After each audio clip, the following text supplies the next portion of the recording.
কৈছে কিয়ামতৰ দিনা সবতকৈ প্ৰথমতে ৰিষ্টাৰ ভিতৰত প্ৰশ্ন কৰা হ'ব, সৱাল জবাব কৰা হ'ব, মোৰ স্বামীৰ লগত মোৰ পত্নীৰ কি সম্পৰ্ক আছিল, মোৰ লগত মোৰ পত্নীৰ সম্পৰ্ক কেনেকুৱা আছিলে, কিয়ামতৰ দিনা প্ৰথম প্ৰশ্ন সেইটো কৰা হ'ব।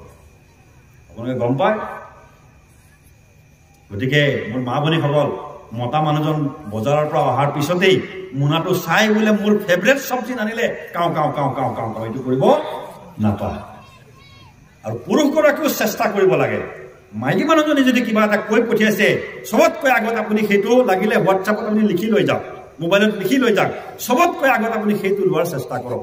সেইটো আপোনাৰ মানুহজনীক আপুনি সন্তুষ্ট কৰাৰ এইটো সবতকৈ ডাঙৰ উপায় যে তেওঁ যিটো কৈছে আবদাৰটো কৰাৰ চেষ্টা কৰক, যদি তেওঁ গুনাহৰ কামৰ কথা কোৱা নাই। বহুত কথা আছে ভাইয়া মহতৰম দোস্ত বুজুৰ্গ। আমাৰ স্বামী স্ত্ৰীৰ সম্পৰ্কবিলাক আজিকালি খুব বেয়া। ঘৰে ঘৰে কাজিয়া, ঘৰে ঘৰে দ্বন্দ্ব, ঘৰে ঘৰে খৰিয়াল, যাৰ কাৰণে আমাৰ ল'ৰা ছোৱালীবিলাকৰ মনতো ইয়াৰ প্ৰভাৱ পৰিছে। ল'ৰা ছোৱালীবিলাক বেয়া হৈ গৈছে।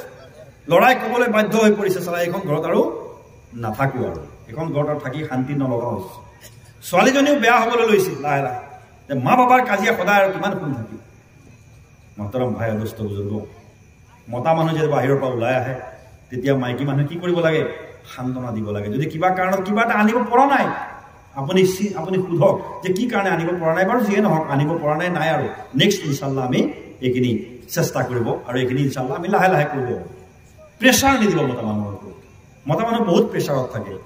আমাৰ নবী